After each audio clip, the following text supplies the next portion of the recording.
Tem dias que a gente para e pensa no que realmente importa na vida. Não é o barulho, não são os troféus, nem as luzes dos holofotes. Às vezes, o que mais importa é o silêncio. Um silêncio que fala mais que 1000 palavras, que carrega um peso, uma história. E foi num desses dias, numa tarde cinzenta e úmida de São Paulo, que o mundo viu um lado de Cristiano Ronaldo que ninguém conhecia. Não o CR7, a máquina de fazer gols, o ídolo global, mas o Cristiano homem. Um homem caminhando sozinho, de cabeça baixa, por entre os corredores estreitos de um cemitério simples na periferia. Não havia câmeras oficiais, não havia assessores, não havia o circo da mídia. Havia apenas ele, o som dos seus passos sobre as folhas secas e o barulho distante da cidade que nunca para. Quem olhasse de longe poderia pensar 1000 coisas, mas a verdade era mais profunda e dolorosa do que qualquer especulação. Ele não estava ali por um parente, nem por um amigo de longa data. Ele estava ali para visitar o túmulo de alguém que ele nunca chegou a conhecer em vida, mas que de alguma forma mudou a sua para sempre. Um menino de 12 anos chamado Mateus. Um nome que até poucos dias antes era completamente desconhecido para ele, mas que agora ecoava em sua mente com a força de um dever, de uma promessa não cumprida. Para entender a força daquela cena, a gente precisa voltar um pouco no tempo. Coisa de semanas. A internet, como a gente sabe, é um universo à parte.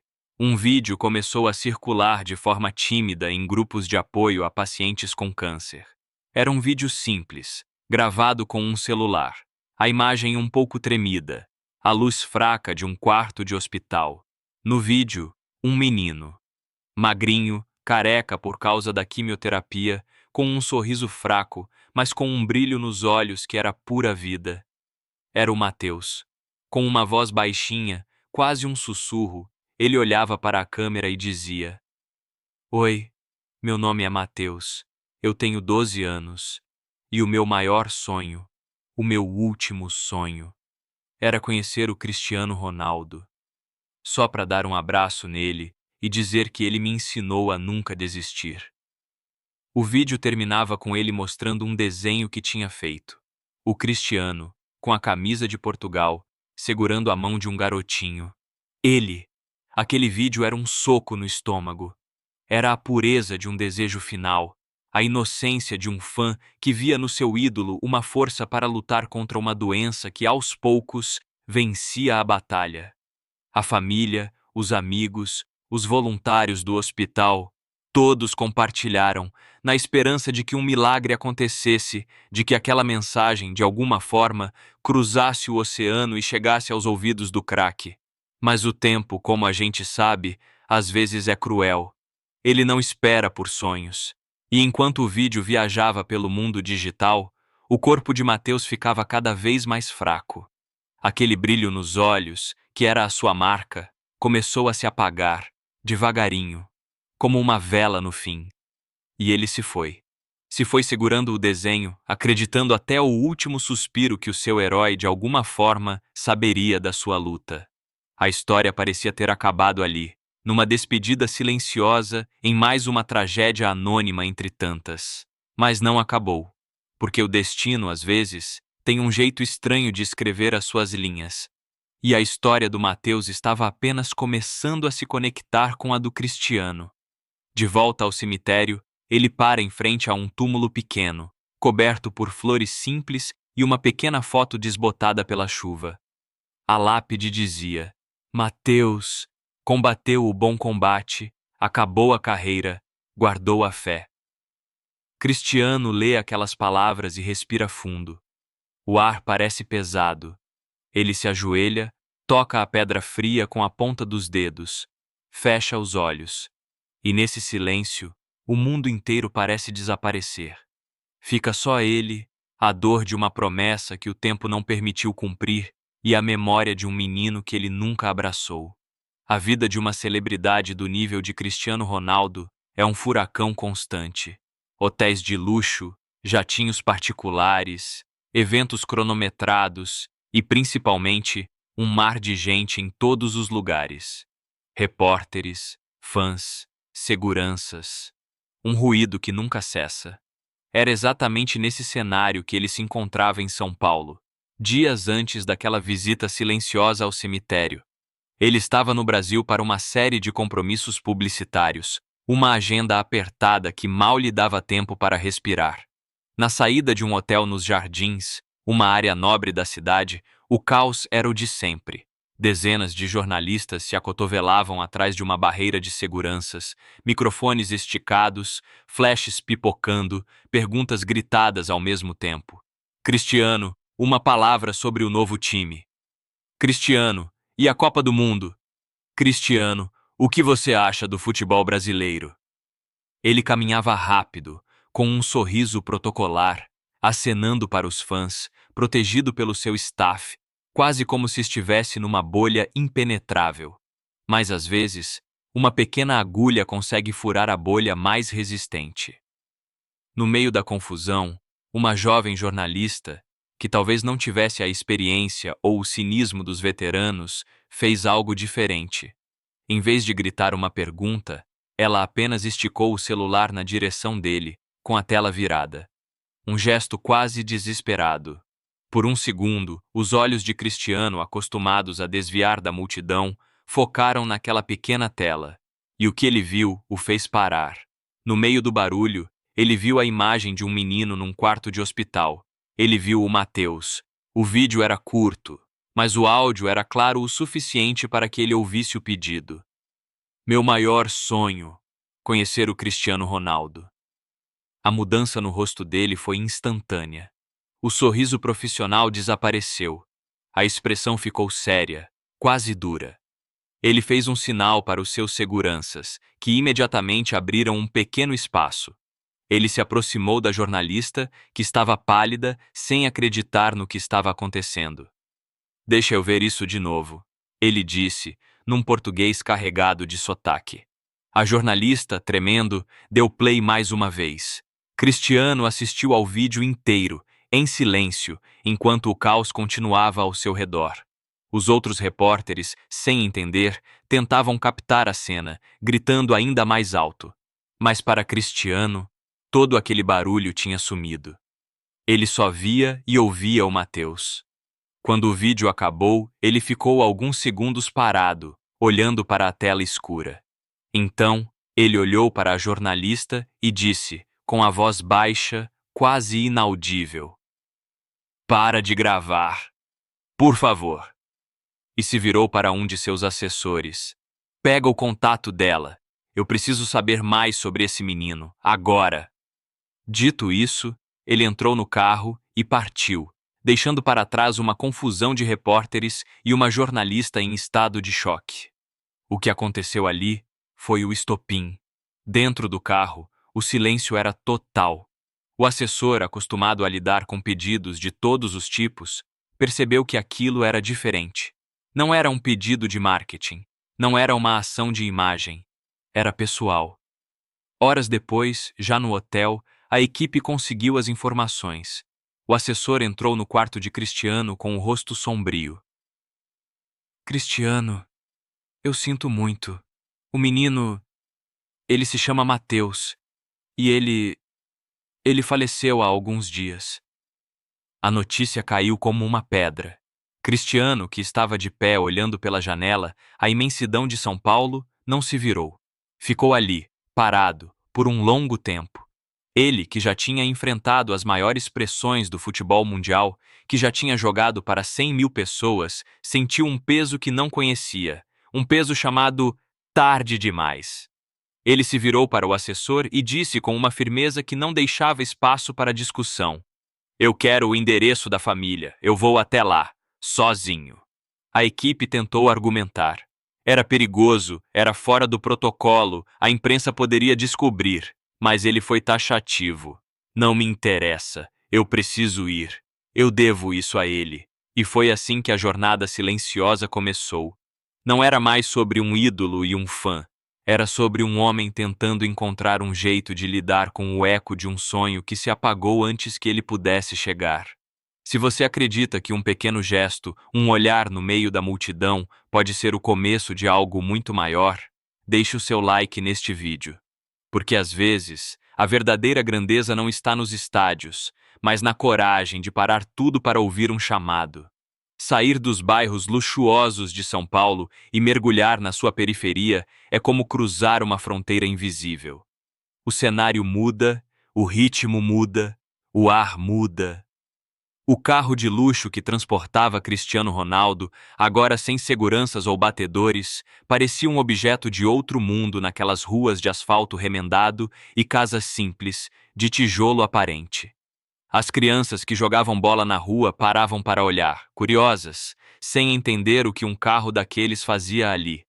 Cristiano olhava pela janela, em silêncio. Cada esquina, cada muro grafitado, cada rosto que ele via parecia aumentar o peso em seus ombros. Ele não estava indo para um evento beneficente, onde seria recebido com sorrisos e aplausos. Ele estava indo ao encontro da dor em sua forma mais pura. A dor de uma mãe que perdeu um filho. Quando o carro parou em frente a uma casa pequena, com um portão de ferro simples e um vaso de samambaia pendurado na varanda, ele respirou fundo. Era ali, a casa da família de Mateus. Ele desceu do carro e o silêncio da rua foi preenchido por um murmúrio. Alguns vizinhos que já sabiam da história do menino começaram a sair nas portas, reconhecendo a figura improvável que caminhava em direção àquela casa. Ele tocou a campainha. O som pareceu ecoar por uma eternidade. Quem abriu a porta não foi a mãe. Foi um homem mais velho, forte, com o rosto marcado pelo cansaço e pela tristeza. Era um tio de Mateus. Ele olhou para Cristiano de cima a baixo, com os olhos vermelhos de choro e raiva. Uma raiva que não era dirigida a ele pessoalmente, mas a tudo que ele representava naquele momento. "O que você quer aqui?" O tio perguntou com a voz ríspida, bloqueando a entrada. A pergunta não foi agressiva, mas carregava todo o peso do luto. Cristiano, que esperava qualquer coisa menos aquilo, manteve a calma. Eu... Eu vim para falar com a mãe do Mateus. Eu soube da história e... O tio o interrompeu com um riso amargo, sem humor. Soube? Soube agora? Chegou tarde, campeão. O show acabou. O menino esperou, sabe? Todo santo dia ele olhava para a porta achando que você ia aparecer. E você não veio. Agora que ele se foi, você aparece? Pra quê? Pra foto? Pra limpar a sua imagem? Cada palavra era uma facada. O tio não estava sendo injusto. Ele estava apenas sendo um homem de luto, defendendo a memória do sobrinho, protegendo a irmã da dor de uma visita que para ele parecia uma ofensa. Cristiano não recuou, nem tentou se justificar. Ele podia ter dito que não sabia, que a vida dele era uma loucura, que era impossível atender a todos os pedidos, mas ele sabia que nenhuma desculpa seria suficiente. Então, ele fez a única coisa que podia fazer. Ele baixou a cabeça e disse com a voz embargada: "O senhor tem razão. Eu não tenho desculpas. Eu só queria pedir perdão a ela. E ouvir. Eu só quero ouvir." A sinceridade no pedido pareceu quebrar um pouco da armadura do tio. Ele suspirou, passou a mão no rosto e olhou para dentro de casa. "Eliane, tem visita para você." De lá de dentro surgiu uma mulher, Dona Eliane. Ela era a imagem da dor, os olhos inchados, o corpo curvado pelo peso do luto, vestida de preto. Quando ela viu quem estava na sua porta, ela parou. Seu rosto não demonstrou surpresa, nem alegria. Demonstrou um choque profundo, uma confusão. Ela olhou para Cristiano e as lágrimas começaram a rolar silenciosamente pelo seu rosto. "Meu filho", ela sussurrou. "Meu filho morreu te esperando. Ele morreu acreditando que você viria." A acusação era clara, mas não vinha com raiva. Vinha com uma tristeza tão avassaladora que doía só de assistir. Cristiano sentiu um nó na garganta. Ele deu um passo à frente com as mãos vazias, abertas, num gesto de paz. "Eu sei", ele disse com a voz falhando. "E eu sinto muito. Eu não... Eu não peço que a senhora me perdoe. Eu só peço que me deixe ficar aqui por um minuto. E me deixe ouvir. Por favor. Fale tudo. Eu aguento." Naquele momento, ele não era o CR7. Era só um homem, despido de toda a sua glória, pedindo permissão para compartilhar um fragmento tador de uma mãe. E naquele silêncio tenso, na porta de uma casa humilde, o verdadeiro encontro estava prestes a começar. O convite para entrar não foi dito com palavras, mas com um gesto. Dona Eliane deu um passo para trás, abrindo espaço. O tio, ainda desconfiado, mas tocado pela humildade do visitante inesperado, também se afastou. Cristiano entrou na casa. Era uma sala pequena, arrumada com um cuidado visível. Em cada canto havia uma lembrança de Mateus. Um porta-retrato na estante com ele sorrindo, ainda com cabelos. Um troféu de um campeonato de futebol da escola. E na parede principal, emoldurado, o desenho que ele tinha feito, Cristiano de mãos dadas com um menino. Vendo aquilo, o jogador sentiu o peso da sua ausência de forma ainda mais esmagadora. Ele se sentou no sofá simples, a convite de Dona Eliane, e esperou. O que se seguiu não foi uma conversa. Foi um desabafo, um monólogo de dor. Dona Eliane, com a voz embargada pelo choro, começou a falar. Ela falou sobre os últimos dias de Mateus, sobre como a esperança de conhecê-lo era a única coisa que o mantinha lutando. Falou sobre como ele se recusava a dormir, com medo de que Cristiano chegasse e ele não estivesse acordado. Falou sobre como ele segurava o desenho e dizia: "Ele vai vir, mãe. Eu sinto." Cristiano ouvia tudo em silêncio absoluto. Ele não interrompeu, não tentou se explicar, não ofereceu palavras de consolo vazias. Ele apenas ouvia, com os olhos fixos nela, absorvendo cada palavra, cada lágrima.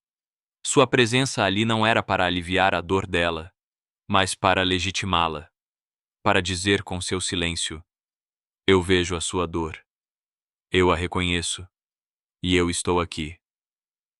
Depois de um longo tempo, quando as lágrimas pareceram secar um pouco, o choro deu lugar a um silêncio pesado. Foi nesse momento que Dona Eliane se levantou. Ela foi até o quarto e voltou com uma pequena caixa de sapatos nas mãos. Uma caixa simples, amarrada com um barbante. Ela a colocou sobre a mesa de centro, em frente a Cristiano. "Ele deixou isso para você," ela disse, com a voz mais calma, mas ainda trêmula. "Ele fez nos últimos dias. Ele disse que se não desse tempo, era para eu te entregar." Com as mãos trêmulas, Cristiano desfez o laço e abriu a caixa. Lá dentro, sobre um pedaço de algodão, havia algumas coisas. Uma pequena medalha de São Jorge, um chaveiro do seu time de futebol favorito e uma carta. Uma carta dobrada com cuidado, escrita com a letra irregular de uma criança. Cristiano pegou o papel e o abriu. A carta era curta, direta e devastadora. "Oi, Cristiano. Se você tá lendo isso, é porque eu não consegui te esperar. Mas tudo bem. Eu sei que você é muito ocupado salvando o mundo nos campos. Minha mãe deve estar triste. Diz pra ela não ficar. Eu tô bem agora. Tô jogando bola com os anjos. Mas eu queria te pedir uma coisa. Um último favor. Eu não pude ir te ver, mas eu queria muito que você fosse me ver um dia. Se eu não puder ver o Cristiano, mãe, por favor, leve ele um dia para ver meu túmulo. É só para ele saber que eu existi. Com amor, seu fã número 1, Mateus." Cristiano terminou de ler e não conseguiu conter as lágrimas. Pela primeira vez, ele chorou. Um choro silencioso, sofrido. Ele dobrou a carta com cuidado e a colocou de volta na caixa, como se fosse o tesouro mais precioso do mundo. Ele olhou para Dona Eliane, com os olhos vermelhos, e não soube o que dizer. Foi ela quem quebrou o silêncio. Ela o encarou, não mais com dor ou raiva, mas com uma espécie de desafio frio, uma pergunta que era um teste final de sua sinceridade. "O pedido dele está aí, você leu. A pergunta é: você teria coragem de ir comigo até lá agora?" A pergunta pairou no ar. Ir ao cemitério? Agora? Com o risco de a imprensa descobrir, de tudo virar um circo? Era um pedido que ia além de qualquer gesto público. Era um pedido íntimo, cru. Era a materialização do último desejo do filho dela. Cristiano levantou o rosto, enxugou as lágrimas com as costas da mão e olhou nos olhos daquela mãe. Sua resposta foi imediata, firme e sem um pingo de hesitação. Sim, agora. Se a atitude de um homem em seu momento mais vulnerável te comove, compartilhe esta história. Porque às vezes, a resposta mais poderosa não precisa de discursos, apenas de uma palavra dita com o coração. A viagem da casa de Dona Eliane até o cemitério foi feita no mesmo carro, mas a atmosfera era completamente diferente. A tensão tinha se dissipado, dando lugar a uma cumplicidade silenciosa. Não havia mais acusação no ar, apenas o propósito compartilhado de cumprir um último desejo. Dona Eliane ia no banco da frente, olhando pela janela, com uma expressão mais serena. Cristiano ia atrás, segurando a caixinha de Mateus como se fosse uma relíquia. Eles não conversaram, não precisava. O silêncio entre eles agora era de entendimento. Chegando ao cemitério, um lugar simples, bem cuidado, mas sem nenhum luxo, eles desceram. Era final de tarde e o local estava quase vazio. No entanto, a presença de Cristiano Ronaldo não passa despercebida em lugar nenhum. Alguém que visitava um túmulo próximo o reconheceu. O queixo caiu. A pessoa discretamente pegou o celular e começou a gravar de longe. Outra pessoa percebeu, e logo a notícia silenciosa começou a se espalhar pelo pequeno grupo de pessoas que ali estava. Ninguém gritou, ninguém correu na direção dele. Havia um respeito quase sagrado no ar, como se todos entendessem que estavam testemunhando um momento privado. Eles caminharam juntos pelos corredores de lápides até chegarem ao túmulo de Mateus. Era o mesmo lugar onde, horas antes, Cristiano estivera sozinho. Mas agora, com a mãe ao lado, a cena ganhava um novo significado. Ele se ajoelhou na grama úmida, sem se importar com a calça cara ou com quem estava olhando. Abriu a caixinha, pegou a carta de Mateus e a colocou sobre a lápide. Depois, tirou de dentro de uma sacola que carregava uma camisa oficial da seleção de Portugal com o seu nome e o número 7. Ele a dobrou cuidadosamente e a depositou ao lado da carta. Por fim, tirou do bolso uma caneta e um pequeno pedaço de papel. Ali mesmo, ajoelhado, ele escreveu uma resposta para Mateus. Ninguém jamais soube o que estava escrito, mas ele dobrou o papel e o colocou junto com o do menino. Ao se levantar, ele viu que Dona Eliane chorava, mas era um choro diferente. Era um choro de alívio, de missão cumprida. Ele colocou a mão no ombro dela e ela, num gesto instintivo, segurou a mão dele com força. Ficaram ali, os dois, por um instante, um ídolo mundial e uma mãe anônima, unidos pela memória de um menino. Foi nesse momento que algo inesperado aconteceu. Um grupo de crianças, umas 10 ou 12, começou a se aproximar timidamente. Eram os amigos de Mateus, os parceiros de futebol da rua. Eles tinham ficado sabendo que a mãe do amigo estava no cemitério com um homem famoso e vieram ver. Um deles, o mais corajoso, segurava uma bola de futebol velha, toda gasta, com as letras CR7 rabiscadas à caneta. Ele se aproximou e disse com a voz de criança: Tio, essa bola era do Mateus. Ele dizia que era a bola da sorte. A cena era de uma pureza devastadora. Cristiano olhou para aquelas crianças, para a bola, para a mãe, e a emoção o venceu. Ele chorou de novo, em silêncio. Foi então que o circo chegou. Um carro de uma emissora de TV, seguido por outros dois. Alguém tinha vazado a informação. Repórteres saltaram dos carros com câmeras e microfones correndo na direção deles, prontos para transformar aquele momento sagrado num espetáculo. A atenção voltou. Dona Eliane se encolheu. As crianças se assustaram. Mas antes que os jornalistas pudessem gritar a primeira pergunta, Cristiano se ergueu. Ele levantou uma mão pedindo silêncio. E, para a surpresa de todos, o silêncio veio. Com a voz embargada, mas firme, ele olhou para as câmeras e falou, não como uma estrela, mas como um homem. Por favor, silêncio. Hoje eu não sou jogador de futebol. Hoje eu não sou o CR7. Hoje eu sou só um homem, diante da dor de uma mãe que perdeu o seu filho. E eu estou aqui não por culpa, nem por publicidade. Estou aqui por respeito. Respeito ao sonho de um menino que me ensinou mais sobre coragem do que qualquer campeonato que eu já ganhei. Então, por favor, respeitem este momento. Respeitem a memória dele. Depois de falar, ele se virou de costas para as câmeras, ignorando-as completamente. E foi aí que Dona Eliane, a mesma mulher que horas antes mal queria vê-lo, o abraçou. Um abraço forte, longo de mãe. Com o rosto no ombro dele, ela sussurrou, para que só ele ouvisse, mas para que o mundo inteiro sentisse. Você veio. O meu filho ia ficar tão feliz. Você veio. Isso é o que importa. Aquele abraço no cemitério, televisionado ao vivo para todo o Brasil, selou a história de uma forma que nenhuma palavra poderia. Não era mais sobre um encontro que não aconteceu. Era sobre redenção.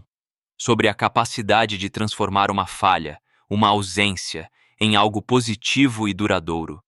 No dia seguinte, o nome de Cristiano Ronaldo estava em todos os jornais, em todos os portais de notícia. Mas pela primeira vez em muito tempo, as manchetes não falavam de gols, contratos ou polêmicas. Falavam de humanidade, de um gesto que fez o país inteiro se emocionar e refletir.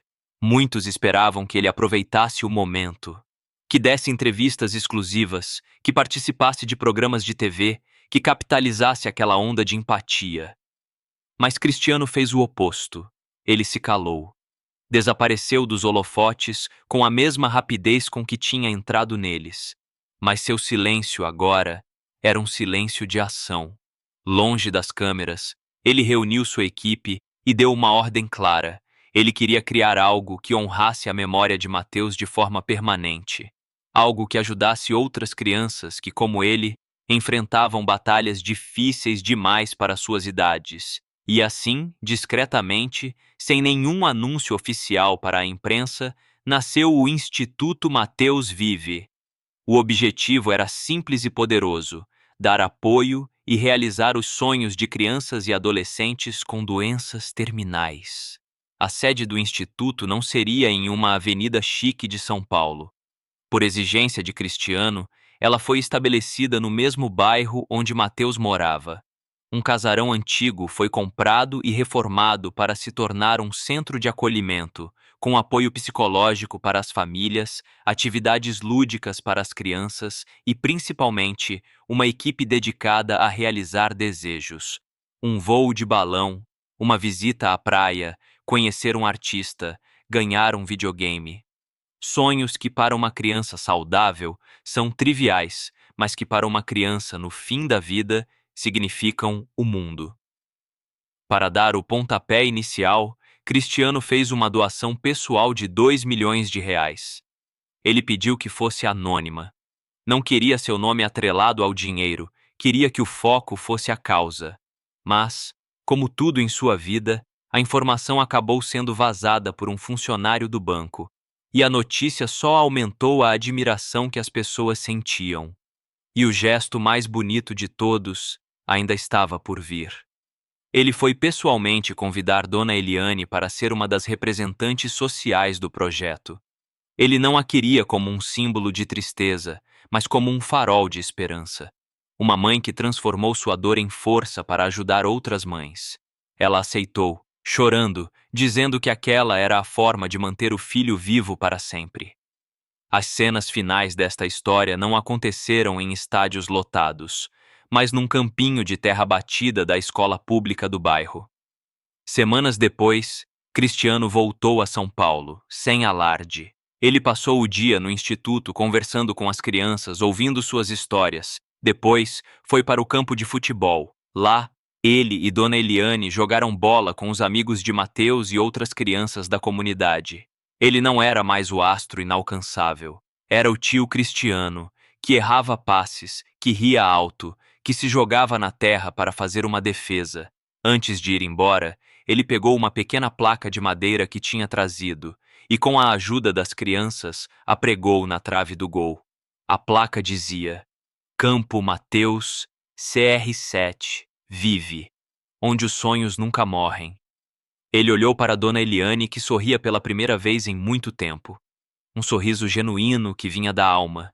Aquele momento não apagava a dor da perda, mas dava a ela um novo significado.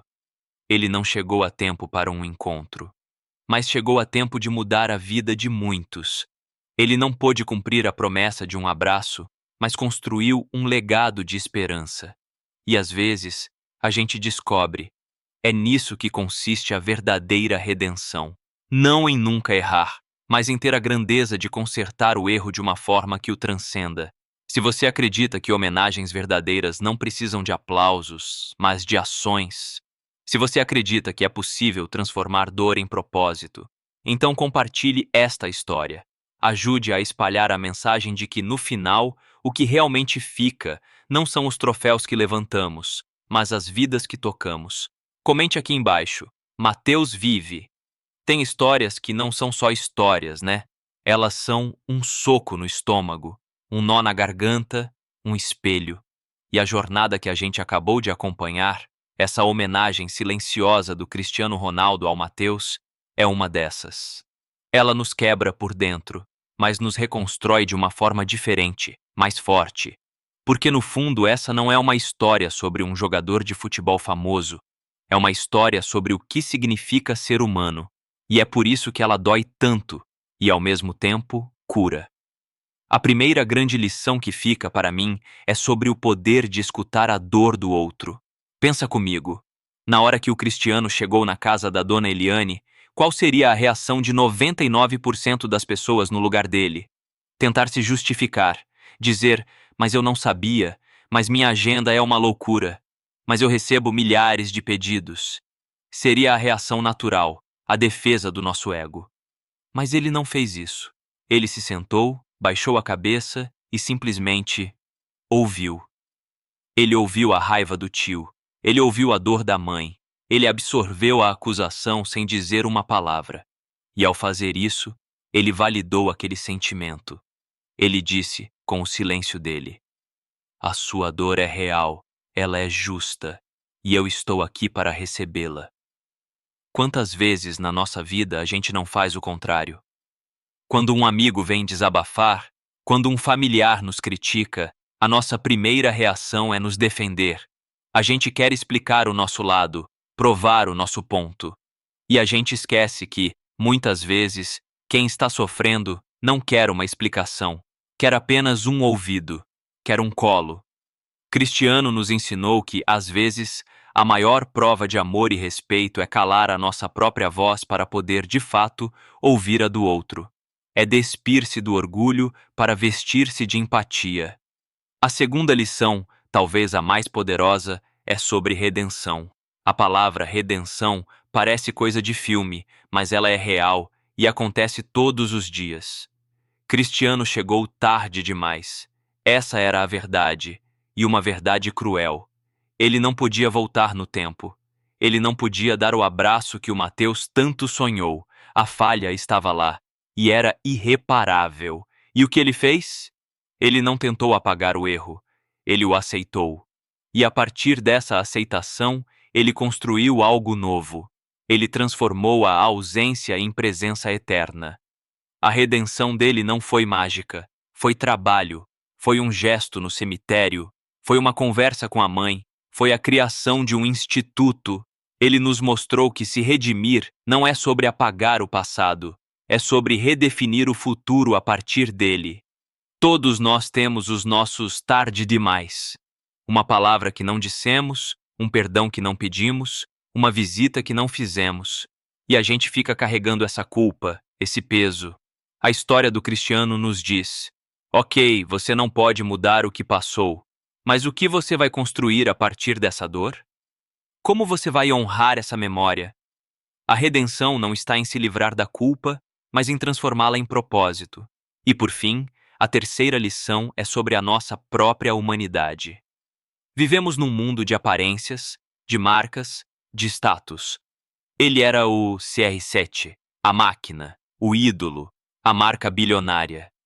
Mas em frente àquele túmulo, ele era só o Cristiano, um homem chorando, um homem sentindo o peso do mundo. Aquela história nos convida a olhar para além dos rótulos, a olhar para o nosso chefe não como chefe, mas como um ser humano que tem medos e sonhos, a olhar para o caixa do supermercado não como o caixa, mas como alguém que tem uma família, que tem seus próprios lutos, e principalmente a olhar para nós mesmos sem as máscaras que usamos todos os dias. O que a gente leva disso tudo para a nossa vida prática, então? Talvez a gente não vá construir um instituto, talvez a gente não tenha milhões para doar, mas a gente pode, hoje, escolher ouvir um amigo sem interromper. A gente pode, hoje, visitar aquele parente que a gente vem adiando há tempos. A gente pode admitir um erro para alguém que a gente magoou, sem tentar dar desculpas. A gente pode fazer uma pequena boa ação sem sentir a necessidade de postar nas redes sociais. A gente pode escolher transformar uma memória dolorosa em uma atitude de amor. A jornada do Cristiano e do Mateus nos ensina que o maior gol que podemos marcar na vida não é o que entra na rede, mas o que acerta em cheio o coração de outra pessoa. Não é sobre a glória dos aplausos, mas sobre a dignidade do silêncio. Não é sobre o que a gente ganha, mas sobre o que a gente se torna quando decide, finalmente, apenas ser humano. Se essa história e essa reflexão tocaram você de alguma forma, se fizeram você parar e pensar por um instante, eu te peço 3 coisas bem simples. Primeiro, deixe o seu like neste vídeo. Não é só um número, é um sinal para que essa mensagem de empatia e respeito chegue a mais pessoas que talvez estejam precisando ouvi-la. Segundo, compartilhe esta história. Mande naquele grupo da família, para aquele amigo que você sabe que tem um coração bom. Vamos espalhar a ideia de que a verdadeira grandeza está nos gestos silenciosos, não no barulho. E por último, e talvez o mais importante, deixe o seu comentário aqui embaixo. Eu quero muito saber. Qual foi a maior lição que você tirou dessa jornada? O que ela mudou na sua forma de ver as coisas? E não se esqueça de deixar a sua própria homenagem com a hashtag MateusVive, para que a memória dele e de tantos outros Mateus por aí continue a nos inspirar. Ah, e claro, se você gosta de histórias que fazem a gente sentir, pensar e querer ser uma pessoa melhor, inscreva-se no canal e ative o sininho, porque a gente sempre vai buscar trazer conteúdos que toquem a alma. Um abraço forte e a gente se vê na próxima história.